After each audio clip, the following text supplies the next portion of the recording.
Right, so recently I've been getting back into guitar, and just a disclaimer, I'm not an expert.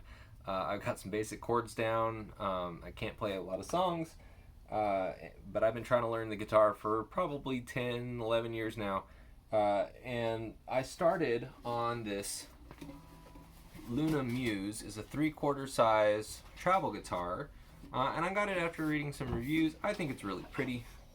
It's got this, neat moon, like waxing moon inlay thing.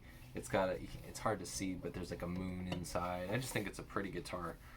This is a Luna Safari Muse, and it was about $150. And I think it sounds, good for the size. I had a Martin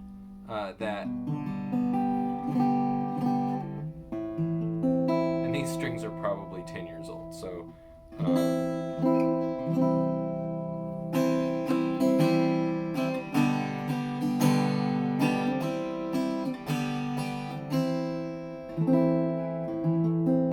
So I had a Martin X series that wasn't super huge. It wasn't, sorry, not the highest end Martin. It had a fuller sound, but I ended up playing this one more often, and so I ended up selling my Martin. But I saw an advertisement for these Klōs guitars, and this is the Klōs travel guitar, and so I bought this one a while back, and I got the full carbon neck. I didn't get the acoustic or the electronic part, the Fishman Pickup option in this. And looking back on it, I think that it would have made more sense for this model. But I was assuming that this one would be probably sound better than my Luna Muse, and I thought, well, if it sounds as good as the Luna Muse, I've been pretty happy with that, and I'll be pretty happy altogether with my purchase.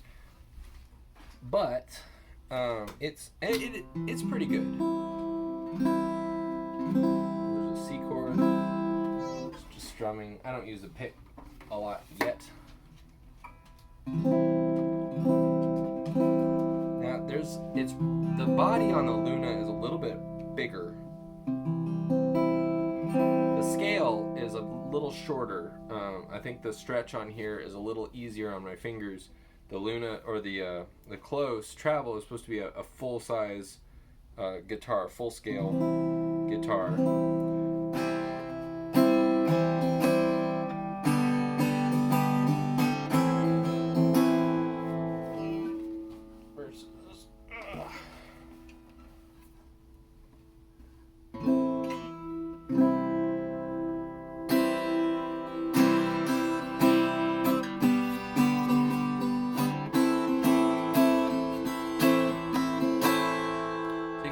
It's kind of chimey.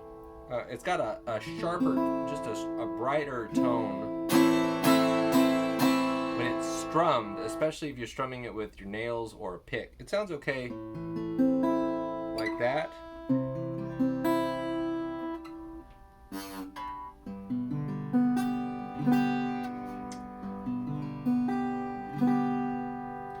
But you strum it, to me it's got a bit of a harshness to it, and I found myself kind of wondering if I should have gone with something else with the larger size, and so I ended up going for this Klos, the full-size guitar. So here's the full-size Klos, and you can see in comparison to the travel size, there's a significant difference in size. So I think that the actual neck, the necks are about, this is an awful comparison, but the necks are about the same size, but they obviously they moved the bridge down further on the travel size guitar, but the travel guitar, one of the advantages, and I went ahead and got the Fishman Pickup in this one, and again I think that because the other one is so small and less resonant, I think the Fishman Pickup makes more sense. I didn't get it because I was thinking it's a travel guitar and I don't want to have to worry about any electronics, but it makes sense to me that if you get the little bitty guitar and you get the pickup or the Fishman Pickup where you can plug it into an amplifier, then that gives you a greater flexibility to have that big sound that you want. Whereas without it, you're always stuck with a travel guitar. So this one definitely has a bigger sound.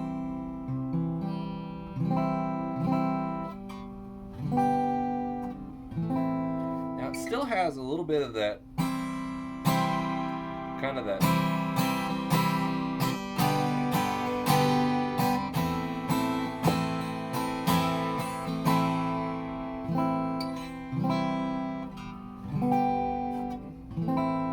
sounds really good when I'm using the fleshy part of my thumb, and probably, it might sound good for, finger picking kind of stuff.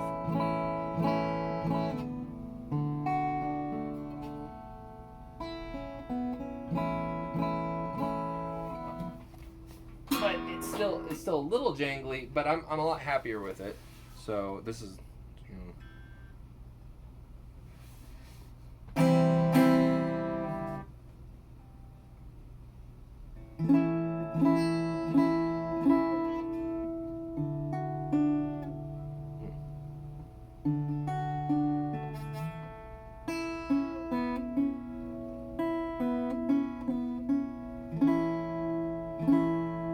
and it may be that because these strings are 10 years old, that they are just dead and extremely mellow, and maybe I like that.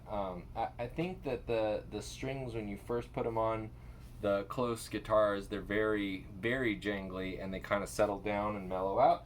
So it may be that they'll settle in, and once the strings die a little bit, I'll be happier with that sound. It'll tone it down a little bit. But overall, I think I'm happy. It doesn't,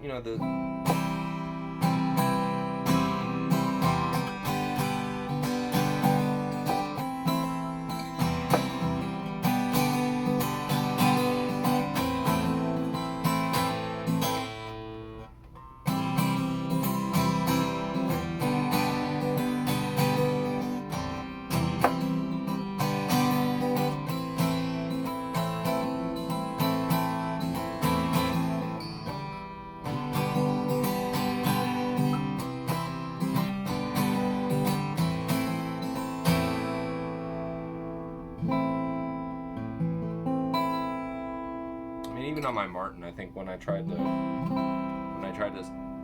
play with a pick, I didn't like how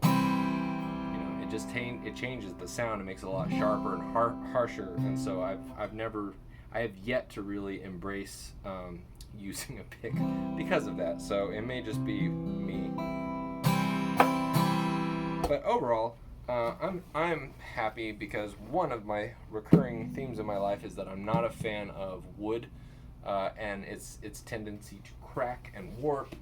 I had my Martin, the belly on it started bulging.